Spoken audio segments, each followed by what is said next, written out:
see how I do with microphone management. I should know how to do this.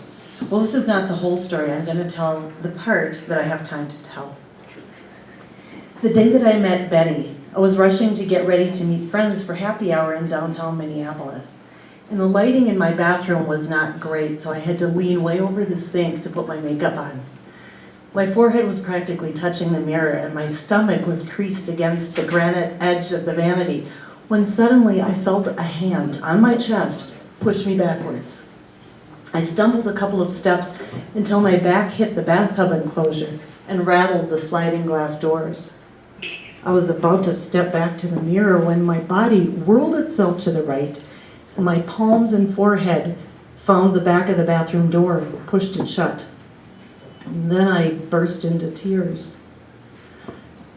Water streaming from my eyes. I heard a woman's voice inside my head, and it said, "I need you to write something."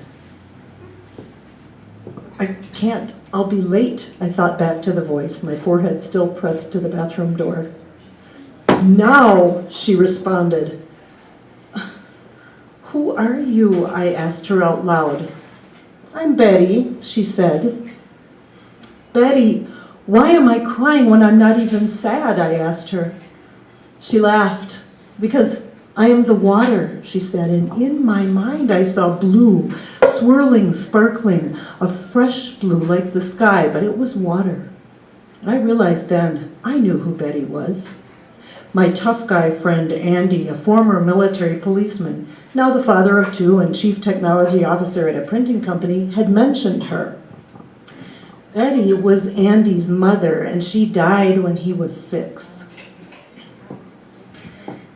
Betty had grown up in San Diego, where the water was fresh, bright blue like the sky.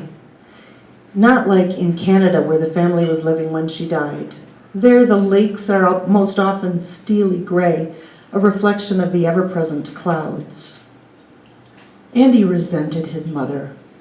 She had left him to suffer abuse at the hands of a series of step monsters, as he called the succession of women that his father married and disposed of after his wife died. Andy said his dad never had a kind word about Betty. In fact, he told the kids she died of cancer because she had babies. Andy was 40 years old, and he still felt terrible for killing her. Hoping to write down whatever Betty had to say and still make it on time to meet my friends, I dried my dripping eyes on a towel, pulled the bathroom door open, and ran down the hall to my office, where I picked up a spiral notebook and a pen. "Not that one," said Betty. For God's sake, I thought, and I found a yellow legal pad instead. I fished around in my pencil cup for a suitable pen. No comment from Andy's dead mother. I made a mental note to highlight ghostwriting as a skill on my LinkedIn profile. I trotted to the living room, plopped myself down on the sofa, notebook in my lap and pen poised. Then my hand started writing. "I love you," Betty wrote. "I love it when you take the kids to the lake in the kayak, because then I can feel you in my arms, I can hear your voice. Every time you dip the paddle in the water and pull it toward you, I can feel that. The circular motion you make in the water, that's important. All of life and death is a circle just like that. I wish you would go to the water more often. That's the only time I get to hold you." My hand kept writing. It was writing so fast that I felt a cramp starting in my palm and creeping up my forearm. I worried that I might be scribbling so fast that I wouldn't be able to read it when it was done. Betty was talking fast. She talked about her health. She said she was sorry for the time one of the stepmothers hit Andy on the head with a 2x4, causing his double vision. Mostly, she talked about the water. "I am the water," she kept saying, and she would giggle, and in my mind I heard wind chimes tinkling in a breeze. Betty made me write 4 whole pages, top to bottom, without leaving margins. At the bottom of page 4, her voice fell silent. So I set the legal pad on the coffee table and stood up to go back to the bathroom and finish getting ready. "Take it to him," Betty said inside my head. Later, I thought I was on my way out the door. "Now," she shouted, and I began to feel the sweaty, heart-racing symptoms of a panic attack. I finished my makeup in a hurry. I was afraid that if I didn't deliver the letter to Andy immediately, Betty would cause a car accident. So I went to my office, I photocopied the letter, folded the original into a number 10 envelope, scribbled Andy on it, and then I drove.